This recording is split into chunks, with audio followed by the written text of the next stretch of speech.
يا رسول الله يا حبيب الله يا رسول الله يا حبيب الله. சகோதரர்களே, புனிதமான ரமலானுடைய மாதம் திருக்குர்ஆனுடைய மாதமாகும். அல்லாஹ்வின் அருளால் அனைத்து இடங்களிலும் திருக்குர்ஆன் சம்பந்தப்பட்ட மாநாடுகள் மற்றும் திலாவத்துல் குர்ஆன் போன்ற குர்ஆன் சம்பந்தப்பட்ட மஜ்லிஸ்கள் தொடர்ந்து நடந்து வருகிறது. அல்லாஹ் அனைத்தையும் கபூல் செய்வானாக. ஆமீன்.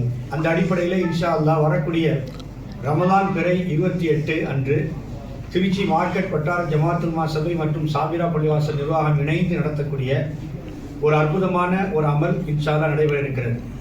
அதாவது ஒரே இரவில் தராவீகிலே முழு குர்ஆனையும் தொழுகை மூலமாக ஓதி கேட்கக்கூடிய அமல் இன்ஷா அல்லாஹ் நடைபெற இருக்கிறது. அல்லாஹ்வின் அருளால் 8 மணிக்கு இஷாவுடைய தொழுகை தொடங்கி சஹர் வரை 20 ரக்காத்திலும் முழு குர்ஆனையும் இன்ஷா அல்லாஹ் ஓதப்படும். இந்த சிறப்பான நிகழ்விலே அனைவரும் கலந்து அல்லாஹ்வின் அருளை பெற்றுக்கொள்ளுமாறு உங்களை அன்புடன் கேட்டுக்கொள்கிறோம். அஸ்ஸலாமு அலைக்கும் வரஹ்மத்துல்லாஹி வபரகாத்துஹு.